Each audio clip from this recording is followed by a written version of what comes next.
Relocating to India for work. Some practical tips. When you think about India, you think about many things: color, vibrancy, busy streets, and a buzzing economy. No wonder that many multinational corporations rate India amongst their top 2 markets now. Just some stats. India is now the fastest growing large economy at 7%, plus it is expected to exceed China's growth for 2016. Google and Facebook rate India as their second most important market, right after the US.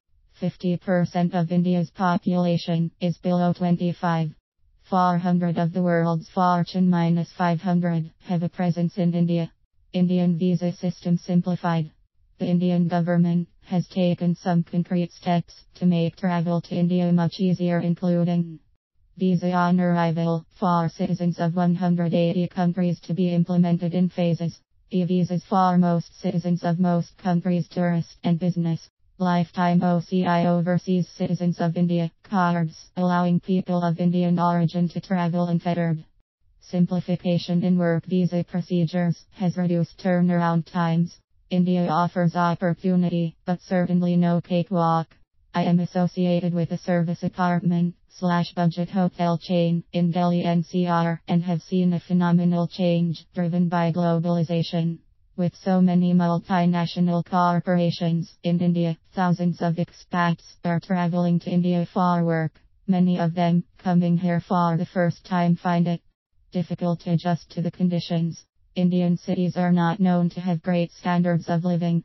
With high growth comes the cost, traffic snarls, power interruptions, noise pollution, and a certain degree of chaos. It's shame that Indian cities have got a bad rap in recent years, as there is so much history and culture that goes unnoticed. Delhi is one of the oldest capital cities in the world and has a rich history, yet navigating the streets of Delhi takes some doing.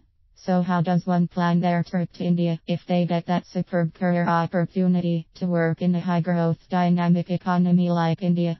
Not only would it offer superb career opportunities, but also an opportunity to learn about how people function effectively in a seemingly random environment.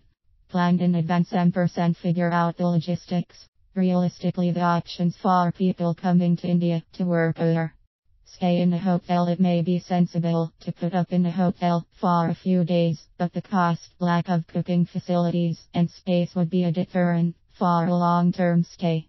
The options in front of you are clearly: rent an apartment and furnish it. This is a good option if you are specific about the kind of decor and furnishing you would like. It is also much more economical than a hotel, but has a few issues associated that need to be tackled.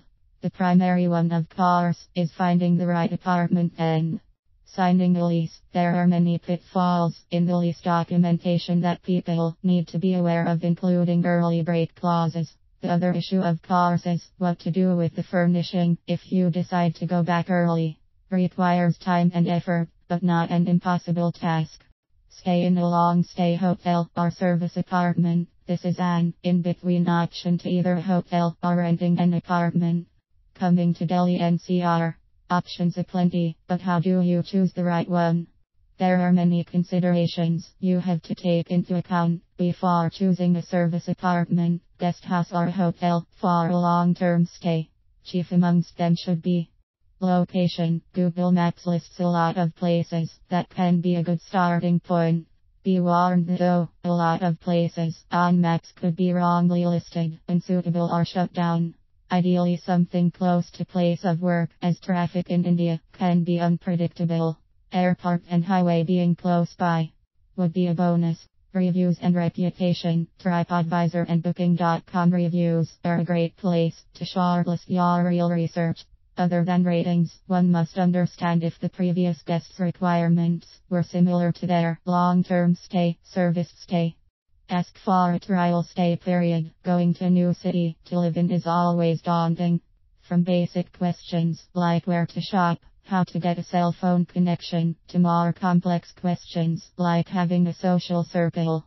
It would be wise to stay in a place you are considering for a week or so before you decide to sign a longer term lease. Of course, this is not possible with a rental accommodation, but many guest houses and service apartments will give you the option.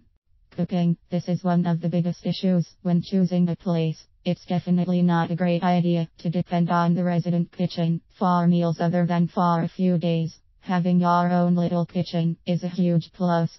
Long stay discounts. Most accommodations will have a long stay policy, which you must ask for if you want to sign a long-term contract.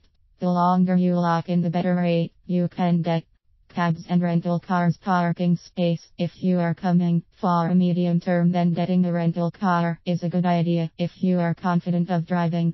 Cabs in India are reasonable, but the quality isn't consistent.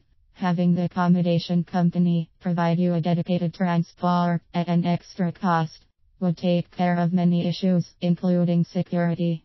Luggage storage. Most large service apartments and guest houses have in-house warehouses space for storing luggage for long periods of time. This service should be complimentary. So take all these factors into account before choose. And it's best to have 2 to 3 options before you actually come to India, rather than looking for accommodation while staying in an expensive hotel.